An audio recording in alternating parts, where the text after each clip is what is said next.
السلام عليكم ورحمة الله تعالى وبركاته. أفتخر وأعتز وأتشرف بدعمكم للقناة. قناة تهتم بالتعريف بمواطنين أحرار وتسمع أصواتهم بربوع المغرب العربي الحبيب. شاهدوا الفيديو واتركوا تعليقاتكم. ونحن نتحدث عن الدبلوماسية المغربية وهذا الإنجاز الذي حققه الملك محمد السادس في ظل خيبات جزائرية، في ظل غياب رجال الدولة على كل المستويات، المستوى الدبلوماسي، المستوى الاستخباري، الإعلام، كلش سيء، كلش كارثة. يعني فيلم دحدوحي كشف مستوى المخابرات، ما عندناش مخابرات، وكشف الإخبارية، يعني الأعمال الاستخبارية صفر، والأعمال الإخبارية عبر وسائل الإعلام صفر. هذا هو الواقع. في ظل هذه الأمور الجزائر تزيد تتلقى صفعات جديدة يا ناس. هذه المرة صفعة من مالطا، وصفعة من الشيلي، وصفعة أخرى من القاهرة. من مالطا، ما الذي حدث في مالطا؟ هاي خليني نوري لكم مالطا واش كاين. وراهم تم تداول هذه الأخبار وجت واحد الأطراف تحاول تكذب. هاي صحيفة، هذه الصحيفة أظن إيطالية، نعم إيطالية. واش حكت هذه الصحيفة؟ تقول: المغرب مالطا خطة الحكم الذاتي للصحراء الغربية مبنية على حل نهائي. وتعتبر مالطا خطة الحكم الذاتي التي قدمها المغرب عام 2007 بمثابة أساس جيد لحل نهائي لقضية الصحراء الغربية. وقد تم التأكيد على تعزيز الموقف في بيان مشترك أقر الاجتماع عبر الفيديو يوم الأربعاء بين إيان بورغ نائب رئيس الوزراء ووزير الشؤون الخارجية والسياحة في مالطا، ووزير الشؤون الخارجية والتعاون الإفريقي والمغاربة المقيمين بالخارج ناصر بوريطة، بمناسبة الذكرى ال50 لتأسيس العلاقات الدبلوماسية بين البلدين.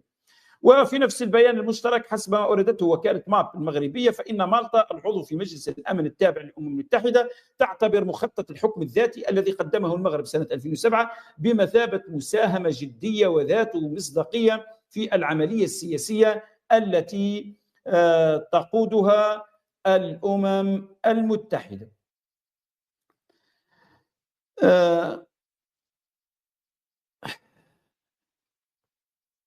نعم، من أجل التوصل لاتفاق ودفع العملية نحو حل نهائي، ويشجع جميع الأطراف على إظهار إرادة سياسية أكبر نحو التوصل إلى حل نهائي وتجديد التزامهم بجهود الأمم المتحدة بروح من الواقعية والتوافق. إذن إشادة بالحكم الذاتي. أيضا هذا الموقع والصحيفة الإسبانية ماذا تقول؟ هاي أمام. واش تقول هذه الصحيفة الإسبانية؟ تقول: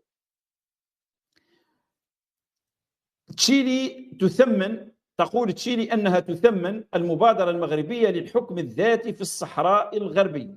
تشيلي هذا. أكد وزير الخارجية تشيلي كذا يوم الأربعاء أن بلاده تثمن المبادرة المغربية للحكم الذاتي كحل نزاع الصحراء الغربية التي قدمها للأمم المتحدة سنة 2007. وقال فان هذه الكلمات خلال تصريح مشترك للصحافة بالرباط مع نظيره المغربي ناصر بوريطة.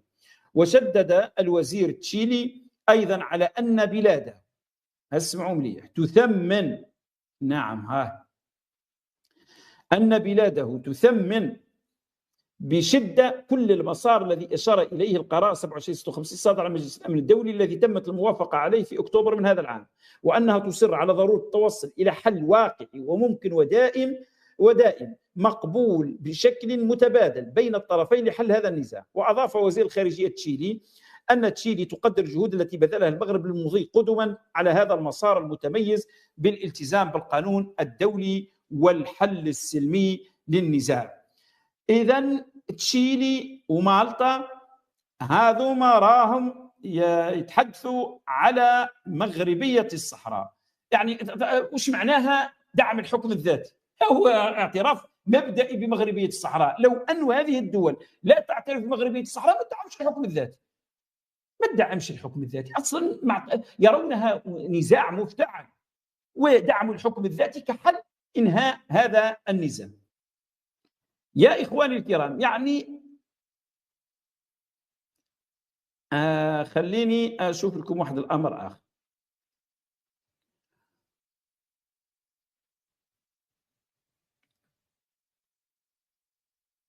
نعم،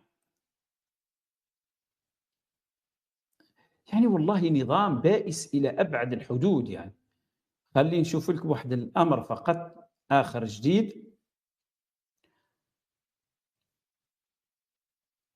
أيضا هذه لجان بتشيلي ومالطا، قلت لكم صفحة أخرى من القاهرة. الأمر هذا يتعلق بالاتحاد العربي للبناء والتنمية. هذا الاتحاد العربي للبناء والتنمية العقارية هو اتحاد عربي غير حكومي يعمل ضمن منظومة العمل العربي المشترك، ونطاق عمله يشمل الدول العربية كافة. يرأسه رجل الأعمال السعودي الدكتور لاحق بن الويحق بن غنام الروقي العتيبي.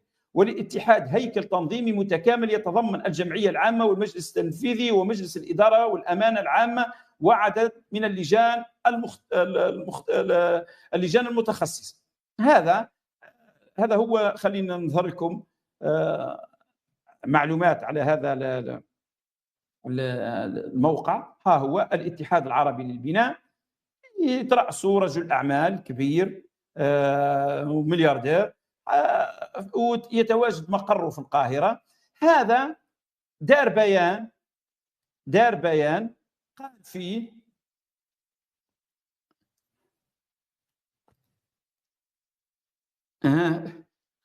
دار بيان، خليني دقيقة فقط نحوس لكم ماذا تقرر.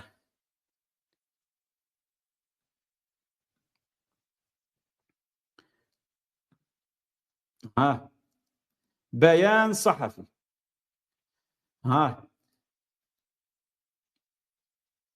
الاتحاد العربي للبناء والتنمية العقارية عقد مؤتمرا في القاهرة لإعلان رؤيته وخطواته المستقبلية. هي من بين بيان صحفي صدر في 26/11/2024. إعلان افتتاح مكتب إقليمي للاتحاد بمدينة العيون بالمملكة المغربية.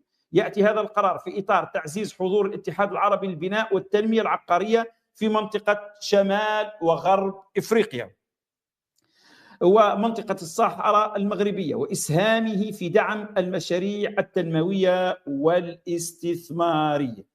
هذا راح يفتح أيضا مكتب لي في العيون المغربية. بيان تاعو هذا اتحاد آخر ومن القاهرة.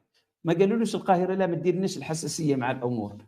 هذا مازال وسيأتي اليوم ترون فيها القاهرة تعترف بمغربية الصحراء وتدعو إلى الحل اللي يتمثل في الحكم الذاتي، وتروح تحاول تعمل استثمارات في الصحراء. المهم هذه كلها صفعات جديدة. يعني الآن صرنا ما يفوت شهر إلا وتسمع تصرفيقة على خد تبون والتصرفيقة الثانية على خد شنقريحة، واللي يبكي في تندوف إبراهيم غالي. هذا اللي قاعدين نشوفوا فيها في هذه الطريقة، وكلها دليل علاش؟ دليل انهيار الدولة الجزائرية، ما عندهاش دبلوماسية. لأنه علاش؟ أنا أتمناها تنتهي هذه القضية، تنتهي، وتمنيت ينهيها الجزائري مع المغربي. ما يحتاج حتى يجي نهار تصير البوليزاريو في قائمة الإرهاب والجزائر تلهث من دولة لدولة من أجل أن يتوسطوا لهم عند ترامب يرفع عليهم العقوبات وينهوا الموضوع هذا مع المغرب. علاش راح توصلوا إلى هذا الوقت؟ وستصلون إليه، وحينها لن ينفع الندم. قضية الصحراء هذه انتهت. المغرب داخلين حسمها لصالحه ودبلوماسيين يوميا إنجازات. أنتم واش؟ ماذا حققتم لهذه القضية اللي جعلتوها مصير الدولة والشعب والحكومة والنظام والعسكر والحماية المدنية والصراصير والفيران والغنم والبقر، كل شيء في الجزائر، مصير الأرض الجزائرية متعلقة بالخيمة نتاع تندوف اللي يبات فيها إبراهيم غالي. هذا ماهيش دولة للأسف الشديد. صدقوني والله ستبكون على وطن لم تحافظوا عليه كالرجال. وض لا جيد.